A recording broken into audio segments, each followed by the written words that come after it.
Урматтуу кыргызстандыктар, урматтуу достор. Мекенибиздин баткен жергесиндеги Тажикстан менен Өзбекстан менен чектешкен аймактарда чегара шыры чыкса, бардыгыбыздын жүрөгүбүз зыркырайт эле. Бирок эч качан бир жерде эки айдын ортосунда жер талашы болуп, ал жерге өзүбүздүн аскерлер барып, спецназ барып, эки элди ажыратып ошол жерде тизилип турат деп эч ким ойлонгон эмес элек. Бул чыр бүгүн эле жарала калган жок. Бул бир канча жылдардан бери бышып жетилип бүгүн жарылып олтурат. Өзү туулуп өскөн айылдын маселесин, жайыт маселесин чече албаган премьер-министр коңшу мамлекеттер менен чектеш аймактарды чече алабы? Чече албайт. Бүгүн Кудай сактасын. Кудай анын бетин ары кыла көрсүн. Эгерде мамлекетибизде регион аралык, улут аралык жаңжал чыгып кетсе кандай болот? Анда ондон аскер чакырабызбы? Себеби бүгүн баарыбыз күбө болдук. Бишкек шаарындагы милиционерлер бойкот жарыялап атат. Себеби пандемия маалында милиция кызматкерлерине кошумча каражат каралат деп убада бергенсиңер. Бирок ал убада аткарылган жок.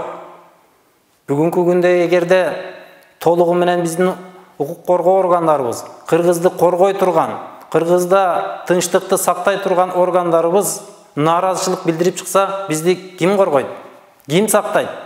Бүгүнкү күндө ондогон медиктерибиз бул жаман илдет менен ооруп отурат. Айрымдары тилекке каршы көздөр өтүп кетти.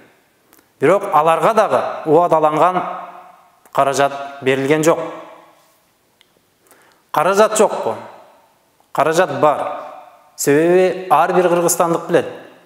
Тышкы жардам катары Кыргызстанга 400 миллион доллардан ашык акча келди.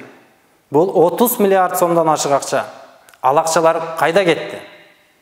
Же сиздер бир оорулууга 3000 доллардан 8000 долларга чейин кетип атат деп элди ишендиребиз дейсиздерби?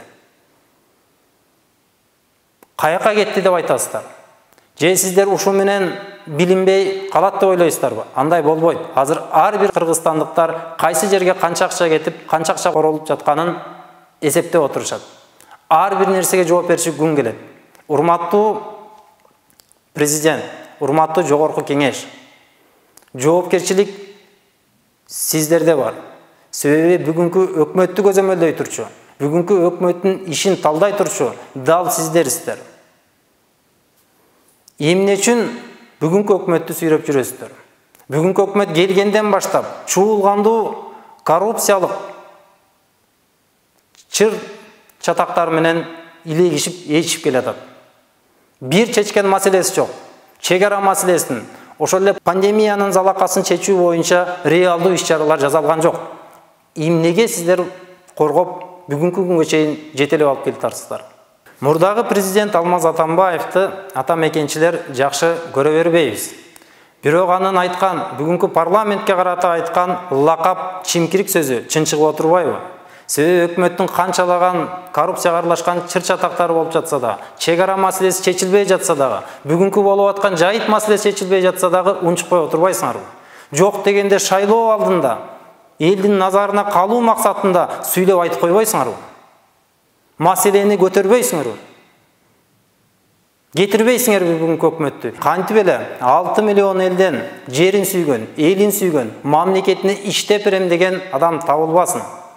Урматтуу Сооронбай Шарипович, урматтуу жогорку кеңеш, урматтуу депутаттар, ушундай адамды таап премьер-министрлик орундукка коюу сиздердин милдетиңиздер.